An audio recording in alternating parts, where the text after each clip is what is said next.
اعوذ باللہ من الشیطان الرجیم بسم اللہ الرحمن الرحیم هو الذی خلق لکم ما فی الارض جمیعا ثم استوى الى السماء فسواهن سبع سماوات وهو بكل شیء علیم. جو 29ویں آیت ہے وہ بعد کے مضمون سے تھوڑی مختلف ہے، اس کا تعلق پچھلے مضمون سے ہے. پچھلے مضمون میں ہم نے سنا کہ اللہ تعالیٰ نے ان آیات میں انسانوں پر کیے گئے کئی ایک احسانات کا تذکرہ فرمایا.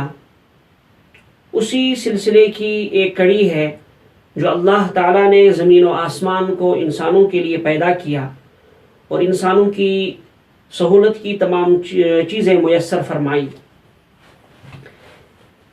پہلی آیت ہے هو الذی خلق لکم ما فی الارض جمیعا. هو الذی، اللہ وہ ذات ہے، خلق لکم جس نے پیدا کیا تمہارے لیے، ما فی الارض جمیعا زمین کی تمام چیزوں کو، ما فی الارض جمیعا زمین کی تمام چیزوں کو، یعنی تمہارے لیے بنایا دنیا زمین کی ساری چیزوں کو، زمین کو بھی تمہارے لیے پیدا کیا اور زمین کی ساری چیزوں کو تمہارے نفع کے لیے پیدا کیا. ثم استوى الى السماء، پھر اس نے توجہ فرمائی آسمان کی طرف. استوا کے اصل معنی ہوتے ہیں چڑھنا، برابر ہونا، تو یہاں ہم نے ترجمہ کیا توجہ کرنا. آگے انشاءاللہ یہ بحث تفصیل سے آئے گی کہ اللہ کے لیے استوا کے کیا معنی ہوتے ہیں. اجمالی طور پر میں آپ کو بتاؤں، اللہ ان تمام چیزوں سے منزہ اور پاک ہیں جو صفات ہیں انسانوں کے، جن کو انسان اپنے انداز میں ادا کرتے ہیں. دیکھیے کئی ایک چیزیں وہ جو انسانوں کے لیے ثابت ہیں، اللہ کے لیے ان کا ثبوت ہے قرآن اور حدیث میں. جیسے یہی استوا ہے. استوا کا اصل معنی ہوتے ہیں نیچے سے اوپر کی طرف جانا اور برابر کسی لیول پہ آ جانا، کسی جگہ پر بیٹھ جانا. اب ہم اس کو ویسے ہی سمجھیں، ہم یہ کہیں کہ اللہ کے لیے بھی ویسے ہی استوا ثابت ہے جیسے ہمارے لیے ثابت ہے، یہ تو اللہ کی شان میں گستاخی ہے. اسی لیے سلف صالحین نے فرمایا کہ اللہ کے لیے استوا ثابت ہے لیکن کما یلیق بشانہ، جیسا کہ اللہ کے شایان شان ہے ہم اس کا تصور نہیں کر سکتے. اللہ کے جیسا شایان شان ہے ویسا ہی استوا، یا اللہ کے لیے کہیں ید ہے، کہیں دیگر چیزیں ہیں، دیگر اعضاء کا ذکر ہے اللہ تعالیٰ کے لیے، یعنی ہاتھ کا، پیروں کا حدیث میں ذکر ہے اور اس کے علاوہ کئی ایک اعضاء کا ذکر ہے. تو اس کا یہ مطلب نہیں کہ ہم اللہ کے لیے ویسے ہی پیر اور ویسے ہی ہاتھ نعوذ باللہ ثابت کریں جیسے انسانوں کے لیے ہیں. ہم یہ کہیں گے کہ اللہ کے لیے پیر بھی ہیں، ہاتھ بھی ہیں اور دیگر اعضاء بھی ہیں جو جن کا ثبوت قرآن اور حدیث سے ہے، لیکن کما یلیق بشانہ، جیسا کہ اللہ کے شایان شان ہے. بندوں کے اعضاء پر ان کو قیاس نہیں کیا جا سکتا. اسی طرح سے اللہ کے لیے جو صفات ہیں، ایسے صفات جو بندوں میں پائے جاتے ہیں یا ایسی حیاتیں جو بندوں میں پائی جاتی ہیں، اللہ کے لیے ان حیاتوں کو، ان احوال کو بعینی ہی ثابت کرنا یہ اللہ کی شان میں گستاخی ہے، بلکہ ہم کہیں گے کما یلیق بشانہ.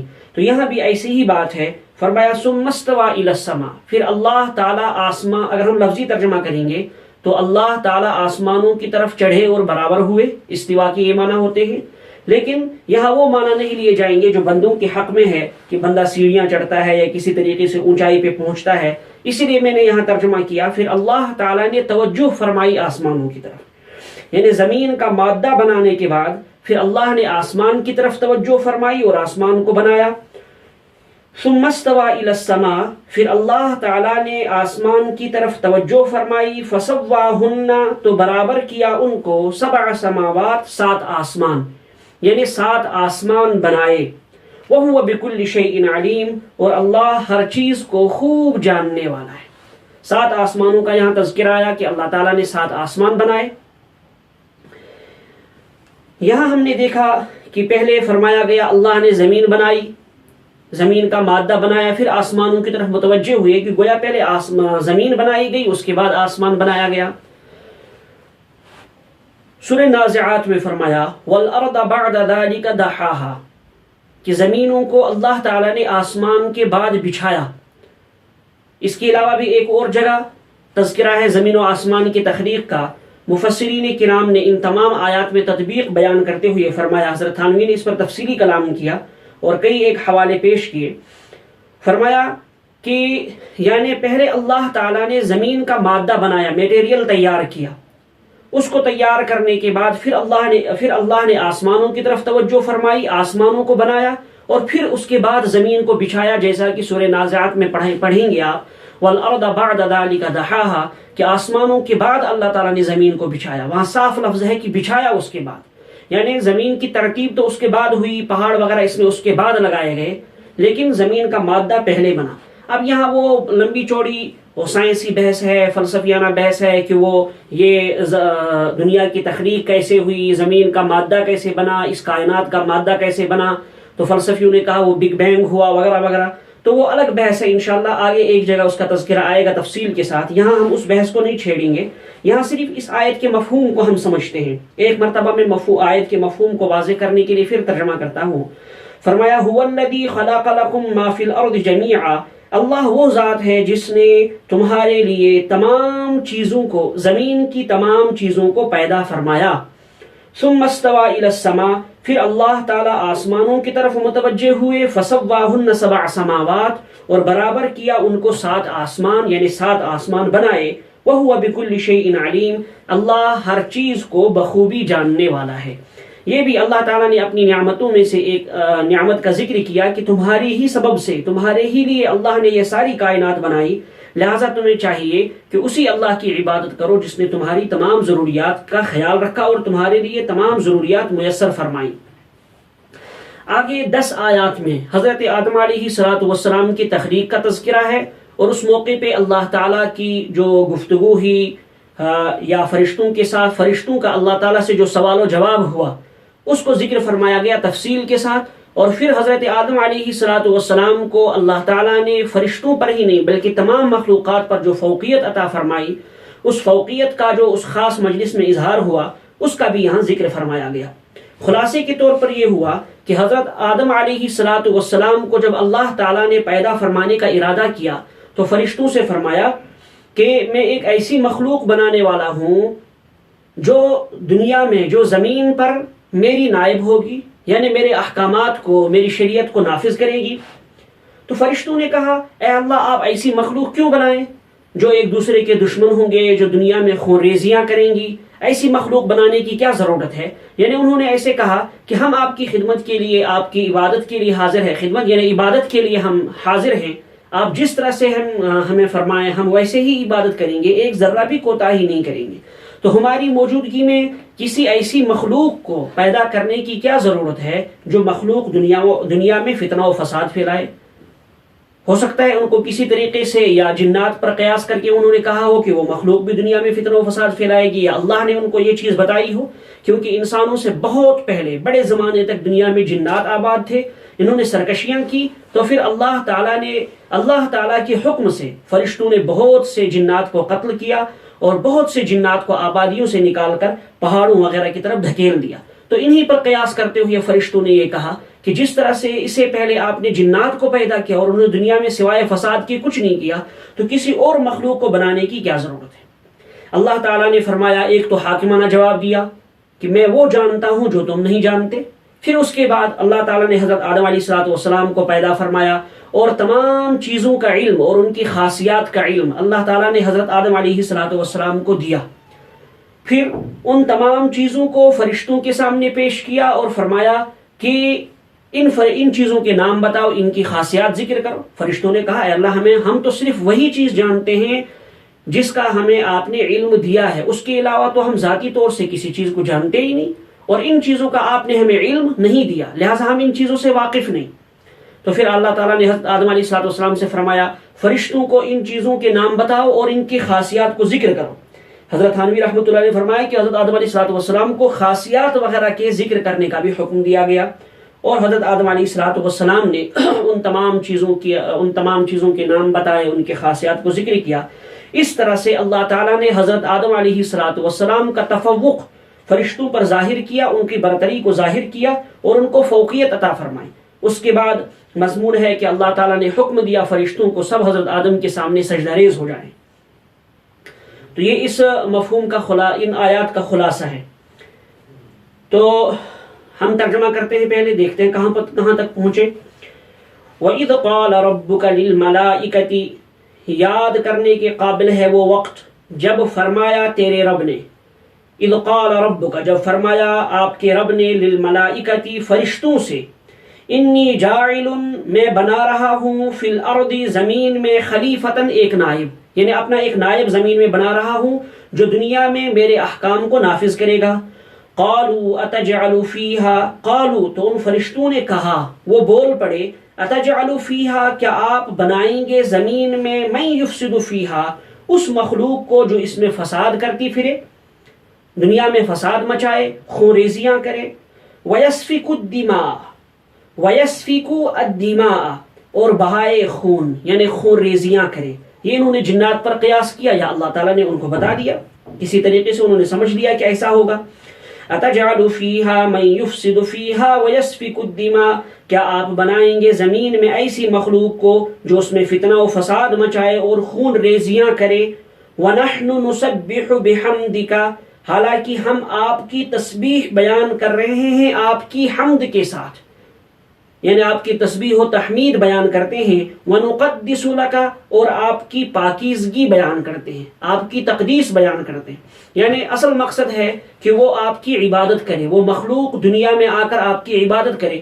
وہ کام تو ہم انجام دے رہے ہیں، اور اگر آپ ہمیں کسی اور طریقے سے انجام دینے کا حکم دیں تو ہم اس کو بخوبی نبھائیں گے. یہ فرشتوں کی طرف سے اللہ کی تخلیق پر اعتراض نہیں تھا، بلکہ اپنی وفاداری کو ظاہر کرنا تھا. جیسے کوئی خادم اپنے آقا سے، اپنے مالک سے کہے کہ دوسرا خادم لانے کی کیا ضرورت ہے، آپ مجھے بتائیے مجھے کیا کام کرنا ہے، وہ کام بھی میں خود ہی انجام دوں گا. اس کا یہ مطلب نہیں کہ وہ یہ نہیں چاہتا کہ آقا کسی اور کو لائے، میرا مالک کسی اور کو اپنی خدمت کے لیے لائے. وہ یہ چاہتا ہے کہ اپنے مالک کی وفاداری کو زیادہ سے زیادہ اس کے سامنے واضح کرے اور ظاہر کرے. یہی صورتحال فرشتوں کی تھی. تو فرشتوں نے ایسا کہا کہ ایسی مخلوق کو آپ کیوں پیدا فرمائیں جبکہ ہم آپ کی تسبیح و تقدیس میں لگے ہوئے ہیں. تو اللہ تعالیٰ نے حاکمانہ جواب دیتے ہوئے فرمایا، قال، اللہ تعالیٰ نے فرمایا، انی اعلم ما لا تعلمون، میں وہ باتیں جانتا ہوں جو تم نہیں جانتے. یعنی اب اس کی کیا حکمت ہے، کیا مقاصد ہیں، اسے تم واقف نہیں ہو، لہٰذا میں بخوبی اس بات کو جانتا ہوں، اور آدم کی تخلیق کی اس کے فوائد سے اور اس کی حکمت سے میں بخوبی واقف ہوں. تو حضرت آدم علیہ السلام کو پیدا فرمایا اللہ تعالیٰ نے. اس کے بعد کیا صورتحال پیش آئی، وَعَلَّمَ آدَمَ الْأَسْمَاءَ كُلَّهَا، وَعَلَّمَ، اور سکھائے اللہ تعالیٰ نے، آدم، حضرت آدم علیہ السلام کو، الاسماء كلها، تمام چیزوں کے نام، یعنی دنیا کی تمام چیزوں کے نام آدم علیہ السلام کو سکھائے گئے، اللہ کی طرف سے ان کا علم عطا کیا گیا. ثم عرضهم على الملائکة، ثم عرضهم، پھر ان کو پیش کیا گیا. پھر اللہ تعالیٰ نے ان کو پیش فرمایا، علی الملائکتی، فرشتوں کے سامنے، یعنی ان تمام چیزوں کو فرشتوں کے سامنے حاضر کیا. ہم ضمیر اگرچہ مذکر کے لیے آتی ہے لیکن یہاں مراد اس سے دنیا کی تمام چیزیں، تو یہاں ہم ضمیر کا استعمال کیا گیا ان چیزوں کے لیے. فقال انبئونی، جب فرشتوں کے سامنے پیش کیا، فقال، تو اللہ تعالیٰ نے فرمایا، انبئونی باسماء ہؤلاء، انبئونی، مجھے بتاؤ، باسماء ہؤلاء، ان تمام چیزوں کے نام، ان چیزوں کے نام بتاؤ. حضرت تھانوی رحمۃ اللہ علیہ نے فرمایا صرف نام بتانا نہیں فرمایا گیا، بلکہ ساتھ ساتھ یہ بھی کہا گیا کہ ناموں کے ساتھ ساتھ ان کی خاصیات کو ذکر کرو. ان کنتم صادقین، اگر تم سچے ہو، یعنی یہ جو تم دعویٰ کر رہے ہو کہ ہم بخوبی آپ کی عبادت کو انجام دیں گے، تو پھر بتاؤ، ان چیزوں کے نام بتاؤ، بہت سی چیزیں جو تم سے مخفی ہیں. تو فرشتوں نے کہا، قالوا، تو فرشتوں نے جواب دیا، سبحانک، آپ کی ذات پاک ہے، لا علم لنا الا ما علمتنا، لا علم لنا، ہمارے پاس نہیں ہے علم، الا ما، مگر ان چیزوں کا، علمتنا، جو آپ نے ہم کو سکھائی. یعنی ہمیں صرف انہی چیزوں کا علم ہے جو آپ نے ہمیں عطا کیا ہے، ہم ذاتی طور سے کسی چیز کو نہیں جانتے، اور ان چیزوں کی خاصیات، ان چیزوں کا علم آپ نے ہمیں عطا نہیں کیا، لہٰذا ہم ان چیزوں کو جانتے ہی نہیں، ہم تو معافی چاہتے ہیں. انک انت العلیم الحکیم، بے شک آپ ہی ہیں خوب جاننے والے، العلیم خوب جاننے والے، الحکیم خوب حکمت والے. یعنی حضرت آدم علیہ السلام کی پیدائش میں جو حکمت ہے اس حکمت سے آپ ہی واقف ہیں، ہمارا مقصد اعتراض کرنا نہیں تھا۔ جب ایسا ہوا تو اللہ تعالیٰ نے حضرت آدم علیہ السلام کو حاضر فرمایا اور انہیں حکم کیا، انہیں حکم فرمایا کہ اب آپ ان تمام چیزوں کے نام اور ان کی خاصیات کو ذکر کیجئے۔ فرمایا قال، اللہ تعالیٰ نے فرمایا یا آدم، اے آدم علیہ السلام، انبئہم، بتا دو ان کو، باسمائہم، ان چیزوں کے نام، آپ انہیں ان چیزوں کے نام بتا دیجئے۔ فلما انبأہم باسمائہم، تو جب حضرت آدم نے ان کو بتائے باسمائہم، ان چیزوں کے نام، تمام چیزوں کے نام حضرت آدم علیہ السلام نے فرشتوں کے سامنے ذکر کیے، قال، تو اللہ تعالیٰ نے فرمایا الم اقل لکم، کیا میں نے تم سے نہیں کہا تھا؟ فرشتوں سے مخاطب ہو کر اللہ تعالیٰ نے فرمایا کیا میں نے تم سے نہیں کہا تھا انی اعلم غیب السماوات والارض، انی اعلم، کہ میں زیادہ جانتا ہوں، غیب السماوات والارض، زمین و آسمان کے بھیدوں کو، آسمانوں اور زمین کے بھیدوں کو، یعنی ان چھپی ہوئی چیزوں کو جن پر تمہاری نظر نہیں جاتی، ان چھپی ہوئی چیزوں کو، حکمتوں کو میں ہی بخوبی جانتا ہوں۔ وَأَعْلَمُ مَا تُبْدُونَ وَمَا كُنْتُمْ تَكْتُمُونَ، وَأَعْلَمُ، اور میں خوب جانتا ہوں، مَا تُبْدُونَ، جس کو تم چھپائے ہوئے ہو، یعنی اپنے دلوں کے اندر جن کو، مَا تُبْدُونَ، جن کو تم ظاہر کرتے ہو، تبدون ابدا یبدی کے معنی ہوتے ظاہر کرنا، وَأَعْلَمُ، اور میں بخوبی جانتا ہوں، مَا تُبْدُونَ، جس کو تم ظاہر کرتے ہو، وَمَا كُنْتُمْ تَكْتُمُونَ، اور جس کو تم چھپاتے ہو، یعنی جو چیز تم اپنی زبانوں سے ظاہر کرو اس کو بھی جانتا ہوں، اور جس چیز کو تم اپنے دلوں کے اندر چھپائے رکھو، لوگوں کے سامنے ظاہر نہ کرو، میں اسے بھی بخوبی واقف ہوں۔ تو اللہ تعالیٰ نے فرشتوں کے سامنے جو فرمایا کہ میں ایک مخلوق پیدا کرنے والا ہوں، یہ بطور مشورہ نہیں تھا، بلکہ فرشتوں کی رائے جاننے کے لیے اور حضرت آدم علیہ السلام کے تفوق کو ظاہر کرنے کے لیے کہ ان کا اشتیاق بڑھے، یہ حضرت آدم علیہ السلام کے سلسلے میں کیا نظریہ رکھتے ہیں، اور پھر جب حضرت آدم کو ان کے سامنے پیش کیا جائے، حضرت آدم علیہ السلام کا تفوق علمی، علم کی بنیاد پر ان کا تفوق ان پر ظاہر ہو جائے۔ یہاں تک تو بات تھی یہ۔ اس کے بعد جب یہ پوری گفتگو ہوئی، حضرت آدم علیہ السلام نے ان تمام چیزوں کے نام ذکر کیے جن کے بارے میں اللہ نے حکم دیا کہ ذکر کریں۔ اس کے بعد اللہ تعالیٰ نے حکم دیا تمام فرشتوں کو اور تمام مخلوقات کو۔ حضرت تھانوی رحمۃ اللہ علیہ نے فرمایا یہ تمام حیوانوں کو، مخلوقات یعنی حیوانوں کو، اس وقت دو طرح کے حیوان تھے، ایک تو فرشتے تھے اور دوسرے جنات تھے۔ فرشتوں کو بھی حکم ہوا اور جنات کو بھی حکم ہوا کہ وہ حضرت آدم علیہ السلام کے سامنے سجدہ ریز ہوں۔ علماء نے فرمایا سجدہ یہاں تعظیمی سجدہ تھا، اللہ تعالیٰ نے خود حکم دیا تھا سجدہ کرنے کا، تو یہاں انہیں حضرت آدم علیہ السلام کے سامنے سجدہ ریز ہونے کا حکم کیا۔ اگرچہ یہاں تذکرہ جنات کا نہیں آیا، چونکہ فرشتے اعلیٰ مخلوق تھے، ان کا تذکرہ کیا گیا جب اللہ نے ان کو حکم دیا سجدہ ریز ہونے کا، تو جنات خود بخود اس حکم کے اندر داخل ہو گئے، انہیں بھی گویا حکم ہوا اللہ کی طرف سے سجدہ کرنے کا۔ اور ابلیس، شیطان، یہ بھی جنات میں سے تھا، گویا یہ بھی اس حکم میں داخل تھا، رہتا تھا آسمانوں میں، طاؤس الملائکہ کہلاتا تھا، یعنی ملائکہ کا سردار۔ اپنی اس ریاکارانہ عبادت کے ذریعے سے یہ ملائکہ کی صف میں داخل ہو گیا تھا، لیکن ملائکہ میں سے نہیں تھا، یہ جنات میں سے تھا۔ جیسا کہ ایک جگہ خود ذکر ہے قرآن کریم میں کہ اس نے کہا میں کیسے سجدہ کروں، میں آگ سے بنا ہوا ہوں، میں مٹی سے پیدا کیے ہوئے شخص کے سامنے کیسے سجدہ ریز ہو سکتا۔ فرشتے تو نور سے بنے ہوئے ہیں، جنات آگ سے بنے ہوئے ہیں، تو یہ بھی جنات میں سے تھا، یہ ابلیس، یہ شیطان۔ بہرحال اب اللہ نے حکم فرمایا فرشتوں کو حضرت آدم علیہ السلام کے سامنے سجدہ ریز ہوں۔ وَإِذْ قُلْنَا لِلْمَلَائِكَةِ اسْجُدُوا لِآدَمَ، وَإِذْ قُلْنَا، اور جب ہم نے کہا، لِلْمَلَائِكَةِ، ملائکہ سے، اسْجُدُوا لِآدَمَ، آدم کو سجدہ کرو، آدم علیہ السلام کے سامنے سجدہ ریز ہو جاؤ، فَسَجَدُوا، تو وہ تمام سجدہ ریز ہو گئے۔ فَسَجَدُوا، فا عربی میں ترتیب کے لیے آتا ہے، لیکن ترتیب مع تعقیب کے لیے آتا ہے کہ فوراً وہ سجدہ ریز ہوئے، جیسے انہوں نے اللہ کا حکم سنا، فَسَجَدُوا، تو ان سب نے فوراً سجدہ کیا، إِلَّا إِبْلِيسَ، سوائے ابلیس کے، ابلیس نے سجدہ نہیں کیا۔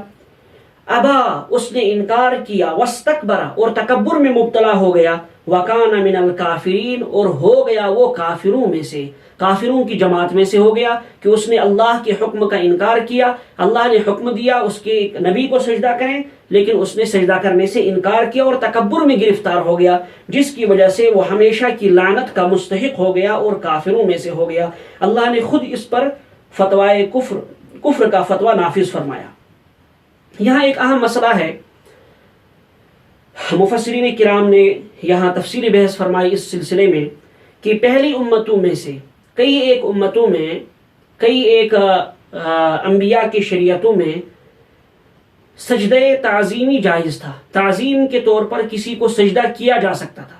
جیسے حضرت یوسف علیہ السلام کے تذکرے میں آپ پڑھیں گے کہ تمام بھائی حضرت یوسف علیہ السلام کے سامنے سجدہ ریز ہو گئے، تو وہ سجدہ تعظیمی تھا۔